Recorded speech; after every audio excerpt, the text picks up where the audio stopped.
Hey there, guys. So I want to thank you, as always, for taking the time to check out today's live stream, which is over Time Under Tension, the secret ingredient to growth. So before I do get started, of course, I do want to mention my website, which is bponlinefitness.com. I am still offering 40% off online fitness coaching for the rest of the week. That offer will end next week. So if you're interested in getting started with online coaching, definitely take the time to check out my website, get a little bit more information on what I have to offer. And of course, you can schedule your free consultation and we can discuss what we can do moving forward to get you into online coaching. So, with all that being said, guys, let's go ahead and get started with talking about this topic, which is overtime under tension. So, there's going to be different things that I'm going to go over today, and a lot of different points that I'm going to sort of dissect because I'm going to go into decent detail on these different points. So, of course, these are all of what we're going to discuss today, which is going to be, of course, understanding what time under tension is, why time under tension matters for hypertrophy, as well as understanding the eccentric, concentric, and the isometric phases, which I'll explain what those mean. The ideal time under tension ranges for goals. This could be, goals related to whether you're focusing on muscle gain, fat loss. This is what we're going to be talking about, how you can sort of cater time under tension as it relates to specific goals. And then we're going to discuss the difference between time under tension versus volume, as well as common mistakes as it relates to time under tension.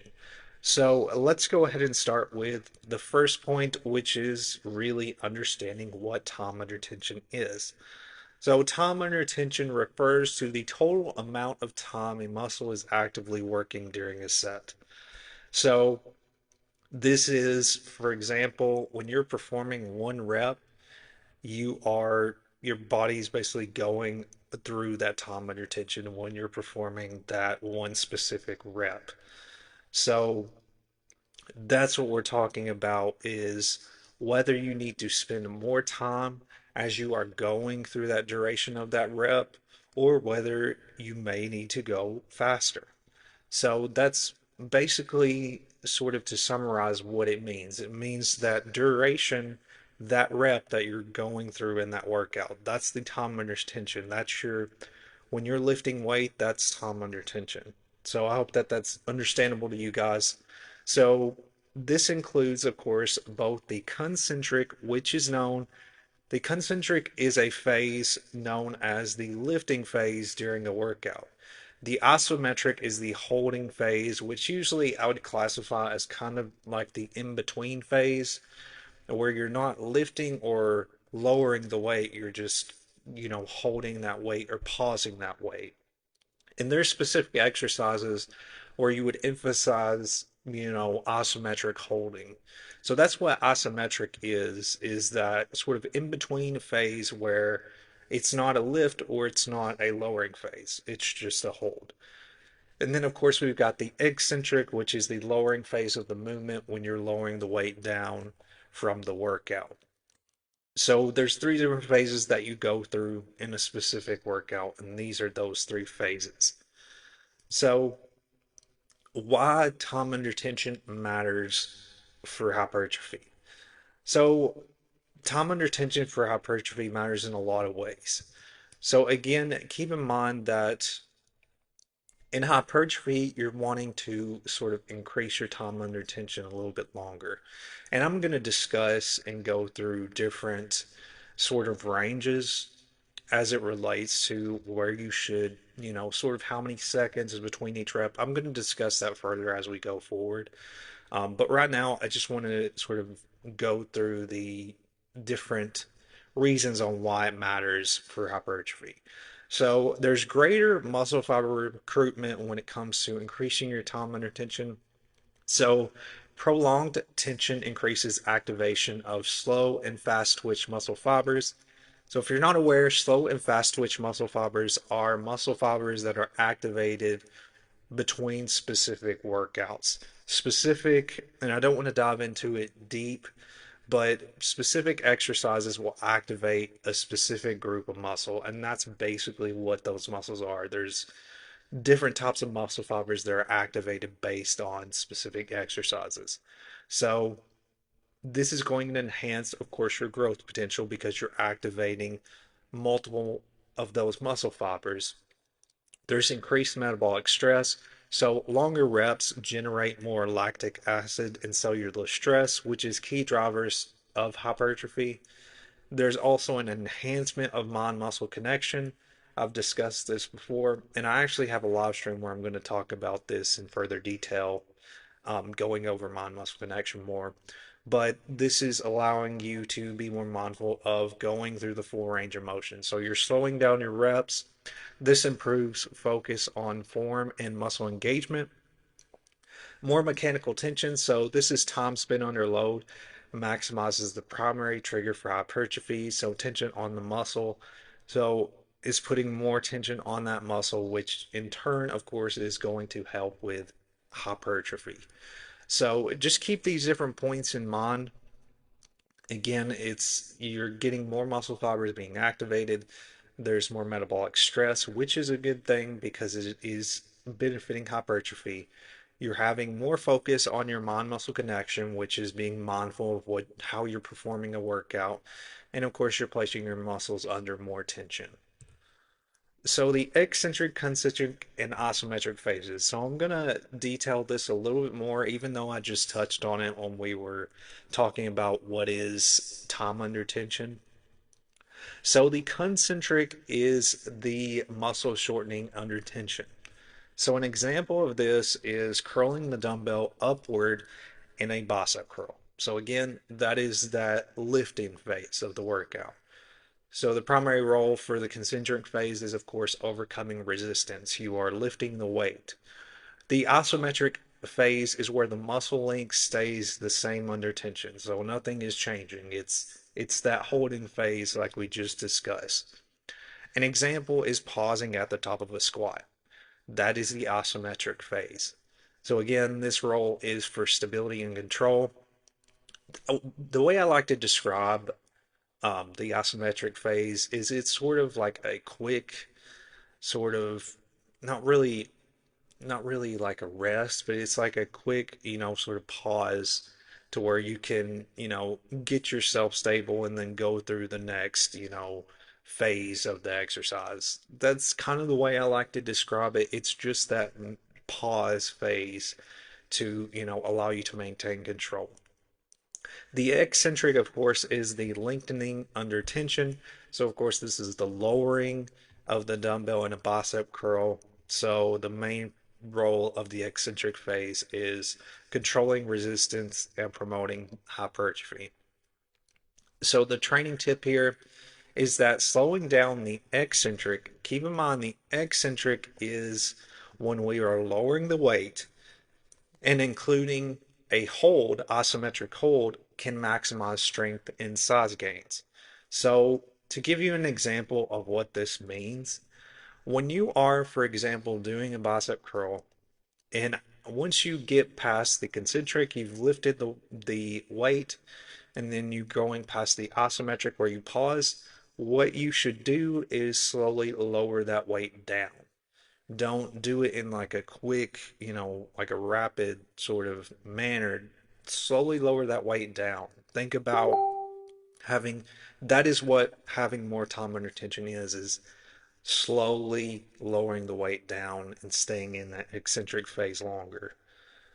Another thing you can do, there's other exercises that can be a good example of sort of increasing time under tension. There is an isometric bicep curl hold that you can do where basically you will have one dumbbell to your side holding it in sort of like a getting preparing for a curl. You would hold that dumbbell in that position being stationary, and then you would curl up with your other hand while holding the other dumbbell in a stationary position. And that's an example of another time under tension because you're having to maintain this other arm while curling in the opposite arm. So I hope that that makes sense to you guys. That's an example of what you can do to increase time under tension. And you would alternate between sides.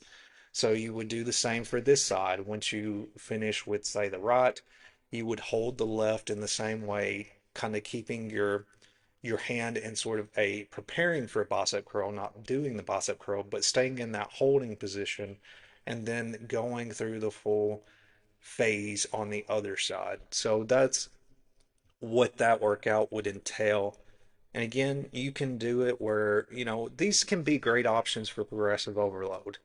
And this is something that I mentioned to clients is that there's so many different ways where you don't have to necessarily rely on just increasing the weight for progressive overload, where you can focus on, slowing down some of the phases that you're performing the workout, like the eccentric phase, slowing down that lowering phase, or adding a hold, like a pause in between your reps to where you're increasing the time under tension, you're giving that muscle a little bit more strain. So that's not necessarily a bad thing to, you know, put more stress on the muscle. If you're wanting to progress, that's what has to happen. Like when you're lifting weights, you are putting stress on the muscle. That's what it does. You're creating micro tears in the muscle for it to build back stronger. So that's the process of weightlifting. So that's not necessarily a bad thing. I know when I say, putting more tension on specific muscles and this and that, it sounds like a bad thing, but it's not because you are allowing that muscle to activate more muscle fibers. You're giving it more time to build strength. You're going to build strength too from this. It's not just hypertrophy because you are keeping your body in that tense position, it's going to build strength at the same time. So I hope that this is understandable. Again, to summarize this a little bit more, the concentric again is the lifting phase, isometric is the pause phase of the workout, and then the eccentric is that lowering phase of the workout. So that would be one single rep. Like when we're talking about a repetition, that's the whole duration of a repetition. You're going through that full rep, and that would be going through all three of those phases.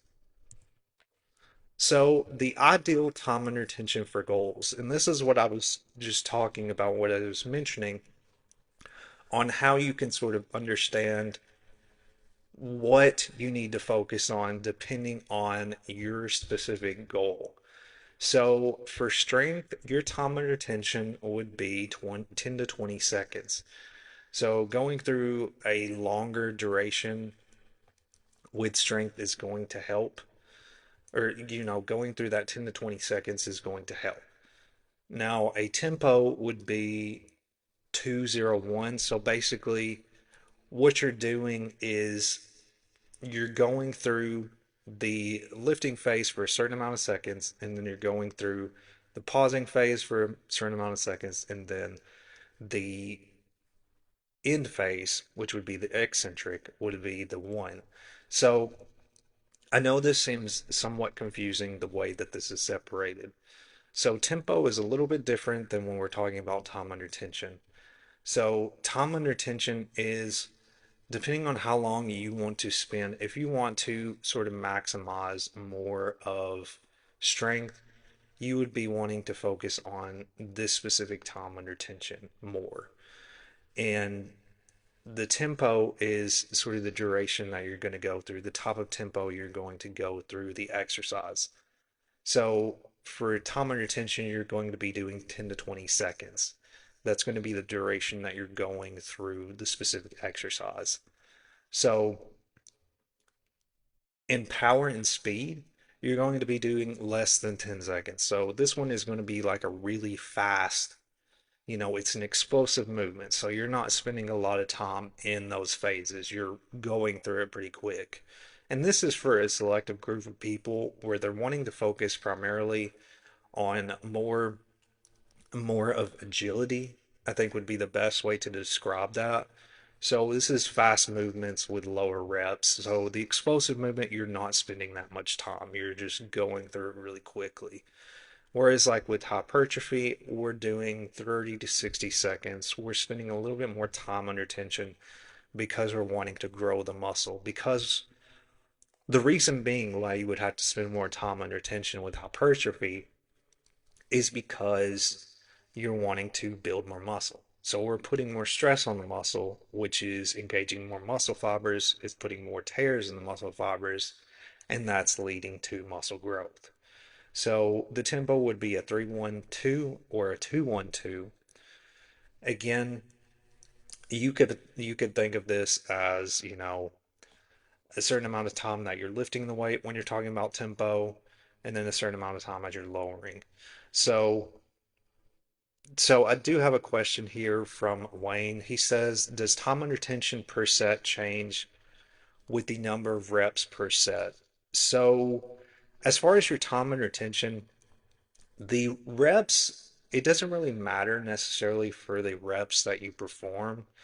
Um, it's still going to stay the same. So however many reps you're going to do, that time under tension is going to stay within that certain range. You wouldn't if you know like if for example if you're doing hypertrophy and you're staying with the time under tension for 30 to 60 seconds, as you're going through those sets you would still stay in that same range, if that makes sense. Like it wouldn't change. You wouldn't just go from doing 30 to 60 seconds and then doing the next, set of workouts shorter. If your focus is hypertrophy, of course. Now, again, like we're talking about power and speed, like the agility, that would still stay the same. You would just be going through a shorter, you would going through the reps faster. Whereas with the hypertrophy, we're slowing down. The reps are slower, and then as you, depending on your goals, it's faster when you're talking about power and speed. It's slightly, kind of not really faster, but it's a little bit faster than hypertrophy when we're starting talking about strength. So I hope that that's understandable. But as far as the seconds in each specific rep, it would still stay in that specific range of 30 to 60 seconds. And keep in mind, this is just a range. You wouldn't necessarily have to hold that weight for 60 seconds. If that's not what, if you're not unable to do that, that's like something that could be still classified like progressive overload. So, muscle growth, again, this is for muscle growth and time under load when it comes to hypertrophy. Muscular endurance, you're spending a little bit more time, 60 to 90 plus seconds. Again, that's a range. That's depending on what you want to focus on. So the rep and tempo example would be 2-1-2 or 3-1-3. Again, this keep in mind that when we're talking about the tempo, that's giving you an example of how quickly you're going through the workout. So again, the specific amount of seconds for the lifting, the isometric, and then the curling or the lowering, I should say. So the lifting, the holding, and then the lowering. So this is sustained tension for lighter loads. That's your training focus for muscular endurance. Rehabilitation, so you're going to be 30 to 60 seconds. You may spend a little bit more time in the lifting phase, but you're spending less time when you're going through the lowering phase. So this is for somebody who's just sort of getting back into a workout routine or who is just, getting started with a workout routine and who may have gotten injured in the past. That's what we're talking about with this specific goal.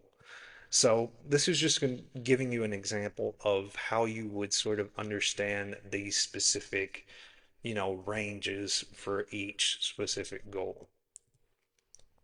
So time under tension versus volume. So basically, we're going to discuss the difference between these two. So time under tension again is the duration a muscle is under a load during a single set. So again, that's how which you're going through that specific rep. That's what time under tension is. The total, when we're talking about volume, this is the total amount of work. So volume would be classified pretty much summarizing your whole workout. So it's how many sets you performed of a specific workout, it's the amount of reps you perform for that specific workout, and the load is the amount of weight that you lifted. So that's what we would describe as volume. So time under tension is focusing on quality and control of each rep, whereas with a volume, we're thinking primarily in terms of volume is quantity of total training workload. So with time under tension, again, this is to focus on maximizing muscle fiber engagement and metabolic stress, which again is primarily hypertrophy. So with volume, you're increasing training stimulus over time. So again, time under tension is best for hypertrophy, mind-muscle connection. Again, think of mind-muscle connection as being fully mindful of the exercise you're performing. And this is another example of where it could be a great option to break through plateaus. If you feel like you're not progressing, this could be a great option to increase time under tension. So for volume, strength, size, and endurance over time, that's the main focus for volume. So when you would apply the application of time under tension, slower tempo. So eccentric, hold, and then the concentric. So that's an example of time under tension. Of course, it's going to be longer than we're talking about volume. With volume, you're doing more sets and reps, and you're lifting heavier weight. So the risk of burnout with time under tension is higher if overused without recovery. So having a balance, like a deload phase would be important for, when you're doing time under tension more consistently. So keep in mind it's having a balance in how you're performing your workouts to prevent that sort of burnout. And then with volume, it's hard if you're doing too much volume. If you're constantly trying to, add more weight or constantly trying to add more reps, it can get exhausting. So again, it's the same way where you kind of have to have a balance.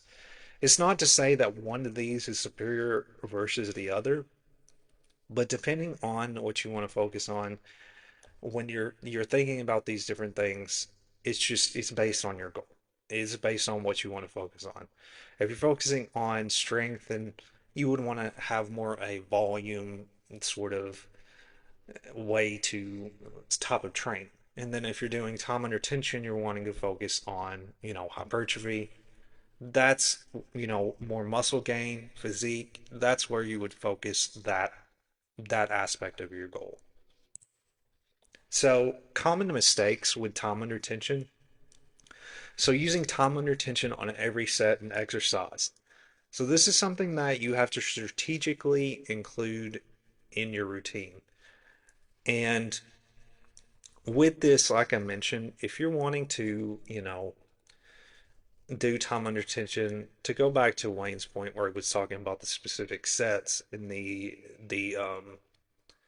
if the amount of time you spend changes, for a set of one specific workout that you're wanting to increase time under tension. So for example, if you have a workout that you kind of have like a weakness in, I guess would that you could say, like maybe for a bicep curl, you're wanting to try to progress and you're just kind of struggling to progress. I would say, spend more time under tension. That would be an example of progressive overload, of course. Spend more time under tension with that specific exercise. If you're comfortable with another exercise, there's no reason for you to have to do every exercise the same. However, I would say that the exercise that you're kind of having a sticking point, then that's where I'd say go through, spend more time in each rep with that specific exercise. And then if you're comfortable with another one and your progression is pretty good, I wouldn't worry about it. But that's something I wanted to mention here when we're talking about preventing burnout. So you don't want to necessarily do this type of method for every specific exercise. You want to do it more for kind of any sticking point that you have. Because if you do too much of this, it's going to lead to burnout and it's just going to, lead to overtraining and fatigue. So keep that in mind. So another thing is that if you neglect, proper recovery, that's going to make a difference. Your muscles aren't going to be able to repair or growth without adequate rest and fuel. So you've got to make sure that even with this type of training, that you allow your body to rest, you allow your body to have time to, sort of be able to repair that muscle. Sacrificing form for tempo, again, you still need to be, even, when we're going through this more time, you still need to make sure that your form and technique is correct. Make sure that even though you may be spending more time, holding a specific rep or going through the workout, make sure that your form is correct, that you're targeting the muscle correctly. That's going to make a difference. So, if you don't, of course, this can increase injury risk and reduce effective muscle activation. Lack of tempo control, so make sure you're not rushing reps. This can defeat the purpose of controlled tension. You know, go through it in a controlled manner. Have a, good tempo where you're going through the time under tension. Don't ignore progressive overload. Make sure that your slower reps, you're still working on adding weight, you're working on adding more reps, or you're working on increasing your intensity in any certain way. Another thing too is overemphasizing time under tension without variety. This can limit adaptation and neglects power, strength, and endurance phases. So, still include what I'm trying to say here with this particular one is don't just emphasize it on every specific thing. Make sure that you're still including a warm up phase, or you're still including your cool down, that you're still including cardio. Make sure you're still having variety in your routine and that you're not focusing specifically on this particular method. Have a balance with this type of training. Again, I think the best place to put this type of method of training is in a workout you may be struggling with and you're trying to progress. I think this is the best method to use this, and don't necessarily use it for every, type of training method. So I hope that that's understandable for you guys. So again, who benefits most from time retention? Beginners.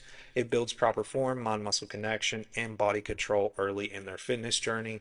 And then for bodybuilders or aesthetic athletes, it maximizes muscle fiber recruitment and hypertrophy for visible muscle growth. Alrighty, so I know that was a lot there, guys, but I hope that you found this helpful and valuable. I hope that it's understandable. Again, if you have questions about anything I discussed here, feel free to let me know. But this is all really valuable stuff that you can take with you. Definitely utilize this. I hope that you took notes from this because it is a lot of information. And again, I'm all about really, I like to be detailed, but then I like to be, to have things to where it's just digestible. And that's my main focus.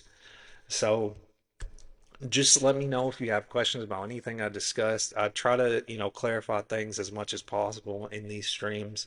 But if you have questions, feel free to let me know. My phone number and email is here as well. And you can also check out my website once again, which is bponlinefitness.com. I do have my Instagram on here, which is Brendan SP Fit. But thank you guys once again for taking the time to check this live stream out. Again, I hope that you found it helpful and valuable. I will have another live stream next Wednesday where I'm going to be talking about mind muscle connection. So this will be somewhat of an extension of this particular stream. So definitely check that out if you're wanting to learn a little bit more about that. Again, mind muscle connection is, being more mindful of your form and technique in your workouts. So that's all I have for you guys, and I will see you guys next Wednesday in the next live stream. So thank you guys once again for checking.